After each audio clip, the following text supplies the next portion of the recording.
तो भगवान और भगवान के अखंड धारक ऐसे एकांतिक संत वो हमेशा से माया से पार ही है और वो हमेशा से माया से अलिप्त है, निर्दोष है। उनमें कोई भी प्रकार का दोष नहीं है। और अगर वो मनुष्य रूप धारण करके आपके सामने आते हैं ना, तो उसे मनुष्य जैसा मत समझना। उन्होंने मनुष्य रूप धारण किया है, फिर भी वो दिव्य ही है।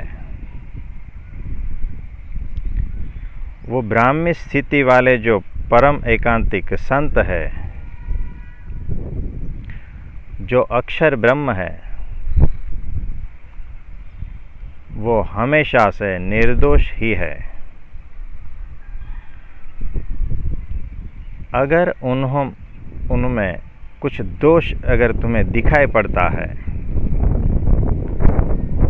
तो वो दोष तुम्हारे हैं, उनके नहीं है। वो दोष तुम्हारी दृष्टि में है। वो सदा से निर्दोष ही है।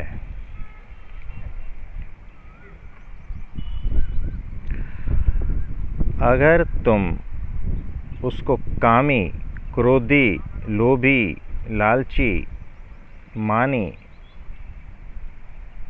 ऐसा मानने लगते हो तो यही सब दोष तुम में अनंत मात्रा में आने लगेंगे। तुम पूर्ण रूप से दोष से भर जाओगे। तुम्हारा पूरा जीवन जो है दुख रूप हो जाएगा। और तुम में कितने भी दोष क्यों न हो, लेकिन अगर ऐसे एकांतिक सत्पुरुष को अगर तुम निर्दोष समझते हो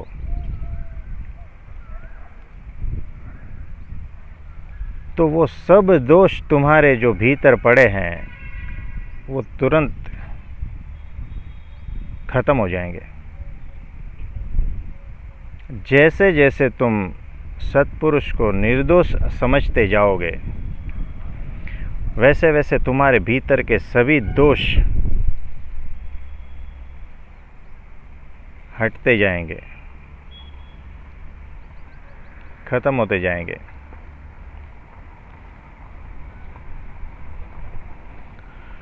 तो ये होती है निर्दोष बुद्धि। तो भगवान और भगवान के अखंड धारक संत ऐसे गुणातीत सत्पुरुष जो परम एकांतिक है और ब्राह्मी स्थिति में है, ऐसे ब्रह्म स्वरूप सत्पुरुष, ऐसे ब्रह्म स्वरूप गुरु को हमेशा जब निर्दोष समझोगे तब तुम्हारी जो बुद्धि है वो निर्दोष बुद्धि हो जाएगी। और निर्दोष बुद्धि ही सबसे बड़ी सेवा है भगवान की। बाकी सब सेवाएं जो है उसका कोई मूल्य नहीं है।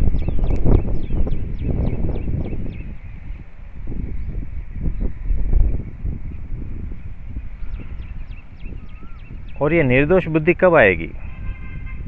प्रैक्टिस से आएगी। किसी भी मनुष्य में दोष मत देखना, क्योंकि आत्मा तो जो है सदा अदोष है, निर्दोष है। उसमें कोई भी कलंक नहीं है। कलंक तो सिर्फ माया में है।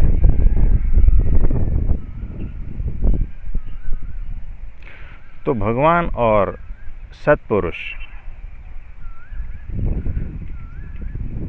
सदा निर्दोष है, लेकिन जब वो माया में आते हैं तो आपसे बहुत बड़ी भूल हो जाती है। आप उसे माया से लिप्त ही समझ लेते हो और उनमें दोष देखने लगते हो। तो ऐसा नहीं करना। तो यहाँ पर हर मनुष्य, हर जीव प्राणी मात्र, सब कुछ निर्दोष ही है और सदा से निर्दोष है।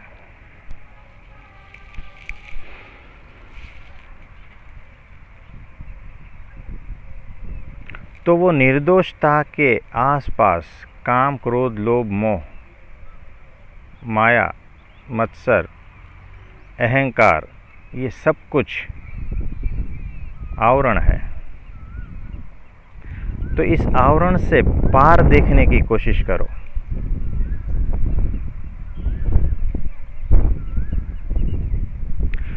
तो तुम्हारी दृष्टि सामने वाले के दोषों पर नहीं टिकनी चाहिए। उसके भीतर की जो निर्दोषता है उसे देखो। तो ये प्रैक्टिस से होगा। जैसे जैसे प्रैक्टिस करोगे वैसे वैसे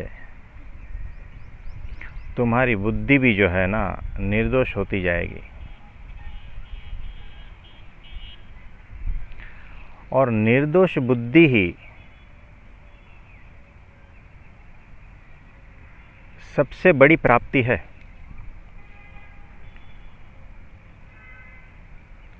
जिसकी बुद्धि निर्दोष हो गई ना, जो सब में निर्दोषता देखता है, जो सब में आत्म तत्व ही देखता है, जो सब में पेरीफेरी न देखते हुए सिर्फ सेंटर को ही देखता है, वैसी दृष्टि जिसको प्राप्त हो गई है ना, वो सबसे महान है।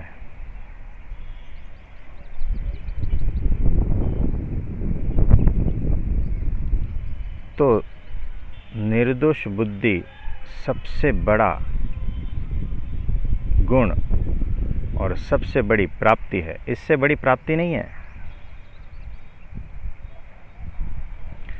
क्योंकि जिसकी बुद्धि निर्दोष हो गई ना, वो सेंटर में स्थित हो गया, वो आत्मस्थ हो गया, वो ब्रह्मरूप हो गया।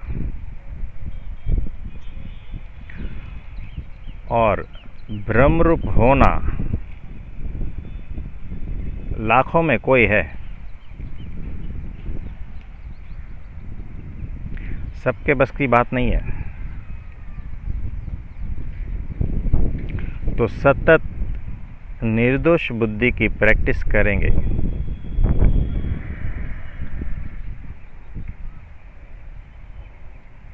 तो उसकी प्राप्ति हो जाएगी। और भगवान के कल्याणकारी गुण जो है ऐसे ही निर्दोष बुद्धि वाले व्यक्ति में उतरते हैं।